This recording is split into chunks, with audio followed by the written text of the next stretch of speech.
Zero Dark 30. Navy SEALs are on a top secret mission. Their target, America's most wanted, Osama bin Laden. Baik, bismillahirrahmanirrahim. Assalamualaikum warahmatullahi wabarakatuh. Perkenalkan, nama saya Atar dari kelompok 6 mata kuliah PGAS bersama 4 rekan saya, Raffi, Adam, Ripai, dan Nabila.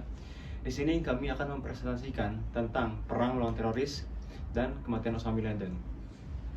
Ini saya akan menjelaskan latar belakang, yang mana peristiwa 9/11 pada 2001 secara signifikan mempengaruhi kebijakan luar negeri Amerika Serikat dan wacana keamanan internasional perang melawan teror yang diperkasai oleh Presiden Amerika, yaitu George W. Bush. Berfokus pada ancaman yang ditimbulkan oleh Al-Qaeda, aktor luar negara, dan menggunakan kekuatan militer dan intelijen untuk mempertahankan dan meningkatkan pengaruh global AS. Pembunuhan Osama bin Laden pada tahun 2011 di Abbottabad, Pakistan, melambangkan kekuatan dan kemampuan hegemonik Amerika Serikat. Paper ini mengkaji respon Amerika Serikat terhadap masalah keamanan nasional dengan menggunakan perspektif realis tentang hubungan internasional, dengan fokus pada tindakan operasional dan alasan strategis di balik pengejaran Osama bin Laden sebagai bagian dari politik global pasca 9/11. Penelitian ini menggunakan metodologi studi kasus dan teknik kualitatif untuk mengkaji kebijakan luar negeri AS dan menyoroti teori realisme untuk menyoroti negara sebagai pemain kunci dalam sistem internasional yang anarkis. Paper ini melakukan analisis kritis tentang bagaimana negara adik kuasa mempertahankan pengaruhnya melalui penerapan narasi keamanan dan kepemimpinan. Kerangka teori, pengertian teori realisme. Teori realisme dalam hubungan internasional menekan pentingnya kekuasaan dan kepentingan nasional dalam sistem internasional yang anarki, di mana tidak ada otoritas yang lebih tinggi dari negara. Negara dianggap sebagai aktor utama yang berhak rasional demi keamanan dan keberlangsungan hidupnya. Konsep utama realisme, yang pertama ada anarki internasional. Tidak ada otoritas pusat sehingga negara bertindak secara mandiri untuk melindungi dirinya sendiri. Yang kedua, negara sebagai aktor utama.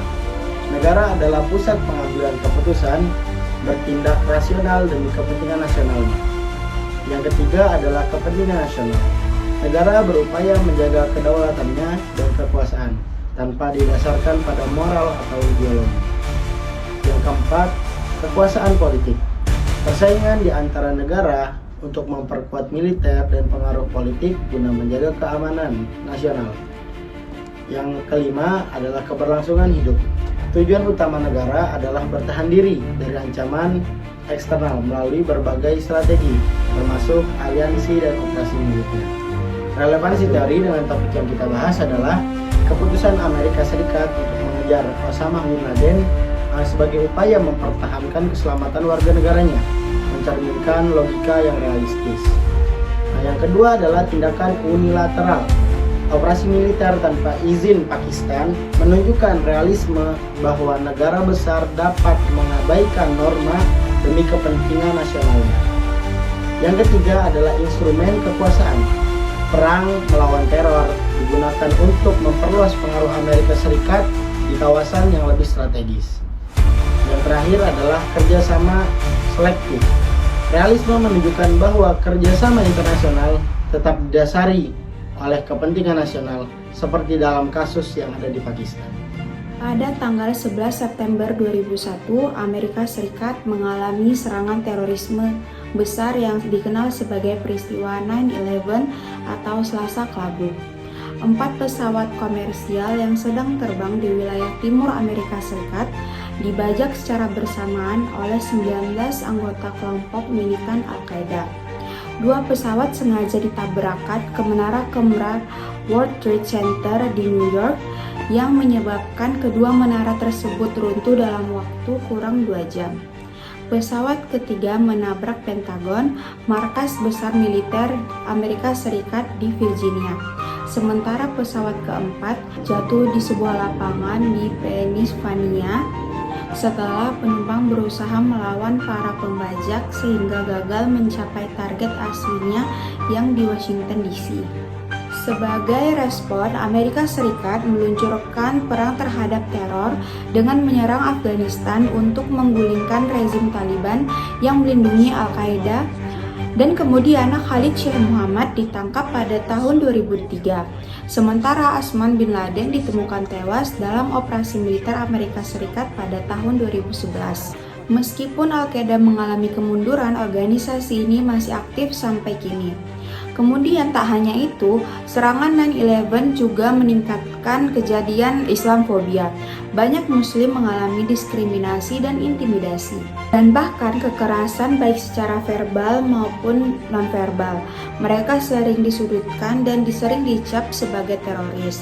Walaupun Islamfobia sudah ada sebelum kejadian 9/11, namun peristiwa ini juga menimbulkan ketakutan mendalam bagi komunitas muslim di Amerika Serikat. Meskipun Al-Qaeda mengalami kemunduran, organisasi ini masih aktif hingga kini. Dari peristiwa ini terdapat di berbagai aspek, mulai dari keamanan politik hingga hubungan antara agama dan budaya. Oleh karena itu, penting untuk memahami peristiwa ini agar kita bisa belajar dari sejarah dan mencegah terjadinya tragedi ini di masa depan. Pada bulan November 2009, Barack Obama dilantik sebagai Presiden ASN ke-44, di mana ia menggantikan presiden dari George W.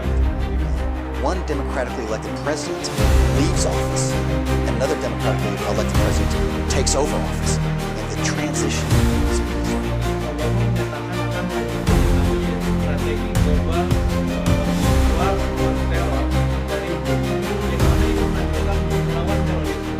Perbedaan antara Obama dan Bush adalah perintahnya untuk menjarah Guantanamo dan menarik pasukan AS dari Irak. Keputusan Obama invasi difokuskan pada Pakistan dan Afghanistan, di mana alih-alih perang di Irak dan Afghanistan, Bush sangat mengetahui dalam penggunaan kekuatan militer melawan Al-Qaeda, di mana penggunaan ini juga Obama membawa konsep smart power dalam mengadukan kekuatan perang dan lunak. Serta Barack Obama juga dalam pidatonya pada tanggal 1 Agustus 2007 menyatakan bahwa ia akan membawa perubahan pada AS dalam merespons permasalahan yaitu melalui peningkatan kapasitas sipil. Dalam analisis ini juga, akibat terorisme yaitu konsekuensi jangka panjang seperti penarikan pasukan dari Irak dan penyelesaian strategi di Afghanistan dilakukan untuk risiko keamanan dan adanya kondisi lapangan. Dalam pemikiran ini juga yang rasional terdapat juga yang namanya konsumsi sosial yang mana ini merupakan usaha membangun pandangan publik terhadap antar agama serta perbaikan citra Amerika di dunia. War with Islam. We are at war with people who have perverted Islam.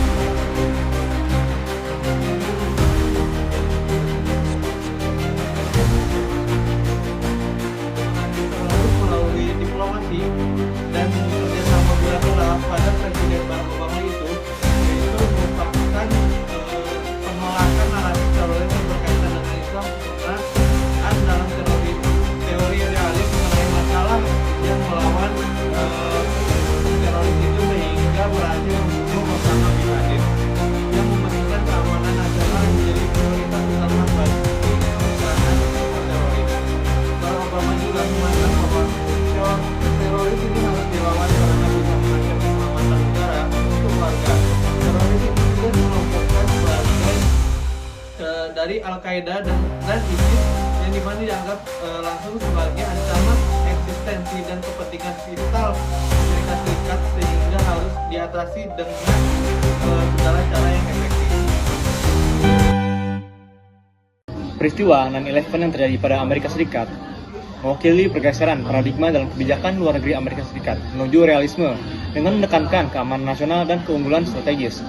Reaksi pemerintahan di era George W. Bush yang dikenal sebagai perang global melawan terorisme berupaya mempertahankan keunggulan Amerika Serikat dalam tatanan internasional. Dengan menggunakan aksi militer di Afghanistan, Amerika Serikat mengadopsi strategi kesatuan daripada bergantung pada organisasi multilateral seperti Perserikatan Bangsa-Bangsa. Ini adalah proyeksi kekuatan Amerika untuk mencegah ancaman dari masa depan serta respon terhadap tindakan terorisme. Kebijakan luar negeri Amerika Serikat masih menganut premis realis. Terlepas dari sikap pemerintahan Barack Obama yang lebih dikenal liberal, dianggap defensif, invasi dan intervensi memicu pertentangan dari pemain non-negara yang menggarisbawahi sifat tatanan global yang kacau dan tidak dapat diprediksi. Teori realisme hubungan internasional sangat didukung oleh respon IS terhadap serangan tersebut. Mungkin dicukupkan dari kelompok kami, kurang lebihnya mohon maaf. Bila bisa bihak, Assalamualaikum warahmatullahi wabarakatuh.